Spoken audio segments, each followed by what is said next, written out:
kita siapkan hati kita sungguh-sungguh saat ini, saudaraku. Ini adalah saat yang terindah, di mana kita akan masuk di dalam hadirat Tuhan. Kita mau menyembah Bapa di dalam kekudusannya. Tanggalkanlah setiap beban, setiap persoalan, tantangan dan masalah, dan arahkanlah hatimu kepada Tuhan. Haleluya. Saat di hadirat-Mu, saat di hadirat-Mu, saat yang terindah, saat yang terindah. haleluya. Saat menyembah Bapa Dalam kekudusan, dalam kekudusan. amin, haleluya. Katakan sekali lagi, saat di hadirat-Mu, Saat di hadirat-Mu, saat yang terindah. saat yang terindah. Katakan, saat ku angkat tangan, Saat ku angkat tangan, menyembah Yesus. menyembah Yesus. Mari katakan kepada Roh Kudus, pimpinku. Roh Kudus pimpin Saat ku menyembah, saat ku menyembah. urapi hamba-Mu, Urapi hamba-Mu Tuhan, di hadirat-Mu. di hadirat-Mu. Mari katakan sekali lagi, saat di hadirat-Mu, Saat di hadirat-Mu, amin. Saat terindah, saat yang terindah. kami mau mengangkat tangan di hadapan-Mu, ya Allah. Saat ku angkat tangan, menyembah Yesus. Roh Kudus pimpinku, Roh Kudus pimpinku. haleluya. Saat ku menyembah, Urapi hamba-Mu, urapi hamba-Mu Tuhan, katakan di hadirat-Mu. di hadirat-Mu. Katakan sekali lagi, Roh Kudus pimpinku. Roh Kudus pimpin. Yes Lord, saat ku menyembah, Saat ku menyembah, urapi hamba-Mu, urapi haleluya. hamba-Mu Tuhan, di hadirat-Mu. Ya Roh Kudus, pimpin kami menyembah. Roh Kudus pimpinku, saat ku Menyembah, menyembah. Urapi haleluya.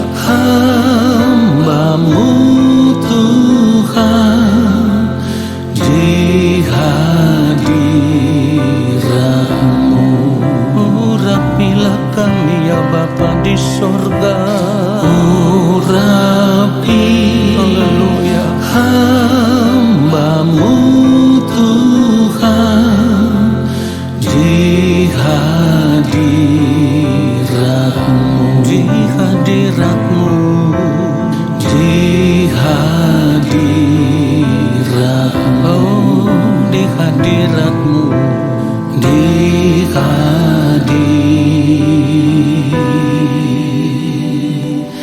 hadirat-Mu. Segala kemuliaan bagi Dia, sebab Dia yang layak menerima hormat dan kemuliaan. Mari kita siapkan hati kita untuk menerima kebenaran firman Tuhan saat ini. Mari kita berdoa. Yang Maha Kudus, Allah Bapa yang ada di dalam kerajaan sorga, kembali kami ada di hadapan Bapa. Kami mau duduk diam di dalam hadirat-Mu ya Tuhan. Dan kami mau menanti-nantikan Engkau berbicara bagi kami. Sampaikanlah isi hati-Mu kepada kami ya Allah yang Maha Kudus. Allah Roh Kudus mengurapi setiap kami, memberikan kepada kami hikmat pengertian, supaya apa yang kami dengar boleh kami mengerti. Lalu ketika kami mengerti, kami mau berjuang untuk hidup seturut dengan firman-Mu. Ya Bapa, urapilah hamba-Mu untuk menyampaikan akan kebenaran firman-Mu seperti yang Engkau kehendaki, supaya setiap kebenaran firman yang kami dengar, itulah yang memberkati setiap kami. Di dalam nama Tuhan Yesus Kristus, kami siapkan hati kami untuk menerima kebenaran firman Tuhan saat ini. Haleluya. Amin. Saudara yang dikasihi oleh Tuhan Yesus Kristus, tanpa kita sadari, di dalam kehidupan kita setiap hari, artinya di dalam setiap perjalanan hidup kita dari hari lepas hari, ada begitu banyak keputusan-keputusan hidup yang kita buat, keputusan-keputusan hidup yang kita ambil. Nah, persoalannya adalah seringkali kita tidak pernah menyadari atau kita tidak pernah mau berpikir apakah keputusan-keputusan yang kita ambil di dalam kehidupan kita itu adalah keputusan yang sesuai dengan kehendak Tuhan atau tidak. Kita tidak pernah memikirkan itu, saudaraku. Padahal kita hidup sebagai orang percaya, segenap hidup kita milik Tuhan. Sebab firman Tuhan katakan, kamu sudah dibeli dan harganya lunas dibayar. Itu artinya keputusan hidup yang kita buat, keputusan hidup yang kita ambil pun harus sesuai dengan kehendak Tuhan. Tidak boleh tidak. Nah, saudaraku, kenapa kita harus mengambil keputusan harus sesuai dengan kehendak Tuhan? Sebab sebagai orang percaya, kita harus mengerti kalau keputusan hidup yang kita buat hanya menuruti keinginan diri kita sendiri. Yang sudah sering saya katakan bahwa keinginan diri kita sendiri biasanya selalu dipenuhi dengan keinginan daging. Nah, saudaraku, kebenaran firman Tuhan di dalam Roma 8 ayatnya yang ke-7 kita baca sekali lagi, sebab keinginan daging adalah perseteruan terhadap Allah, karena ia tidak takluk kepada hukum Allah. Hal ini memang tidak mungkin baginya. Kalau kita tahu bahwa keinginan daging adalah perseteruan terhadap Allah, kita tidak boleh lagi hidup menuruti keinginan daging. Sebab keinginan daging adalah maut, tetapi keinginan roh adalah hidup dan damai sejahtera. Jadi seharusnya di dalam hidup ini kita menyerahkan segenap hidup kita untuk dipimpin oleh Roh Allah. Tidak boleh tidak, saudaraku. Kalau kita tidak memberi diri kita dipimpin oleh Roh Allah, itu artinya kita bukan anak Allah. Sebab firman Tuhan katakan di dalam Roma 8 ayat 14, semua orang yang dipimpin Roh Allah adalah anak Allah. Artinya kalau kita tidak hidup di dalam pimpinan Roh Allah, kita sedang menggiring kehidupan kita menuju kebinasaan, saudaraku. Kenapa demikian? Karena di dalam Roma 8 ayat 13, firman Tuhan katakan, sebab jika kamu hidup menurut daging, kamu akan mati. Perhatikan itu. Jika kamu hidup menurut daging, kamu akan mati. Tetapi jika oleh roh kamu mematikan perbuatan-perbuatan tubuhmu, kamu akan hidup. Jadi apapun yang menjadi keinginan hawa nafsu diri kita yang selalu dipenuhi dengan keinginan-keinginan daging, kita harus bisa, kita harus mau mematikan semuanya itu dari dalam kehidupan kita. Lalu kita memberi diri supaya hidup di dalam pimpinan Roh. Ingat saudaraku, jangan sampai nanti kita akan menyesal setelah berada di balik kematian. Sebab setelah kita berada di balik kematian, sudah tidak ada waktu lagi, sudah tidak ada kesempatan lagi untuk bertobat. Jangan sampai menyesal saudaraku.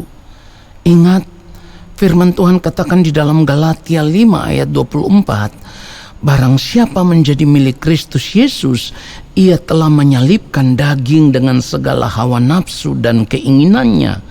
Jadi kalau kita tidak mau menyalibkan daging dengan hawa nafsu diri kita, maka di masa hidup kita yang sangat singkat di dunia ini, yang firman Tuhan katakan hanya 70 tahun, kalau kita tidak berjuang untuk menyalibkan daging kita, maka dapat dipastikan di balik kematian nanti kita akan binasa di kekekalan.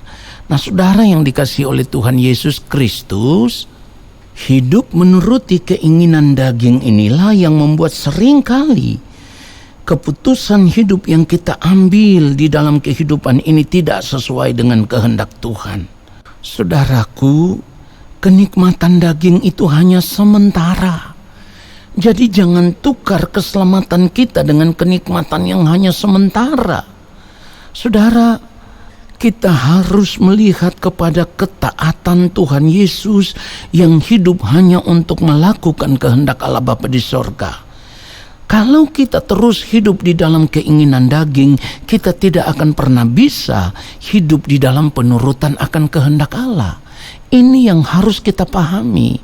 Sampai kapanpun kita tidak akan pernah bisa hidup melakukan kehendak Allah kalau kita tetap hidup menuruti keinginan daging. Saudaraku, kalau kita sudah tahu bahwa keinginan daging itu perseteruan terhadap Allah, lalu kita masih mau tetap hidup menuruti keinginan daging, kita menjadi orang yang paling bodoh. Sekali lagi, kita akan menjadi orang yang paling bodoh. Karena apa?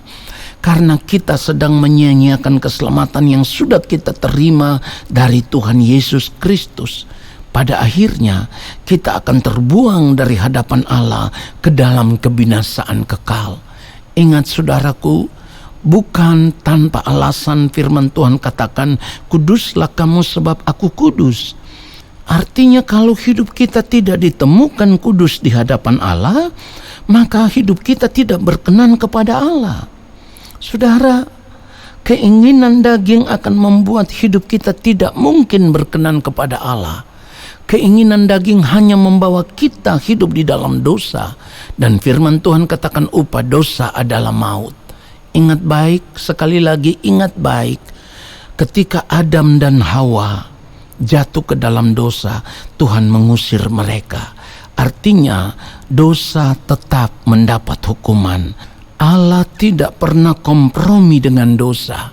Oleh sebab itu saya mau katakan sekali lagi di akhir renungan ini, jangan sampai kita menyesal. Saya harus katakan, kita harus berani untuk berhenti melakukan keinginan-keinginan daging, lalu kita hidup hanya untuk melakukan kehendak Allah Bapa di sorga selama kita masih menumpang di dunia ini.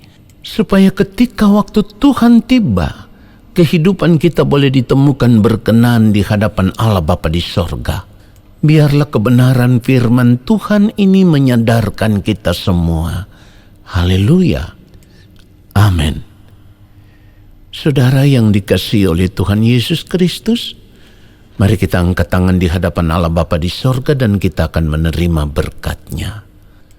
Kami bersyukur untuk kebenaran firman-Mu ya Allah Bapa di dalam kerajaan sorga. Firman-Mu yang telah menegur kami, menyadarkan kami bahwa selama kami masih hidup di dunia ini, kami sudah tidak boleh lagi hidup melakukan segala sesuatu yang merupakan keinginan-keinginan daging.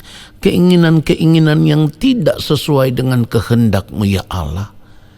Kami mau mengambil keputusan untuk berubah.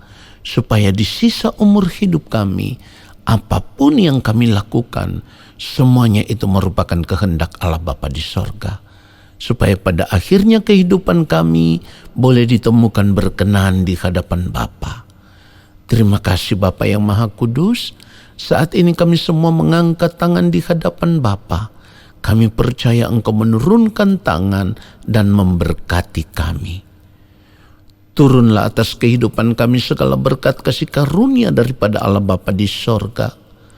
Rahmat cinta kasih yang berlimpah-limpah dari Gembala Agung yang mulia Tuhan Yesus Kristus, di dalam persekutuan yang manis dengan Roh Allah yang kudus, menyertai langkah hidup kami dan memberkati kami sekarang dan sampai selama-lamanya. Amin.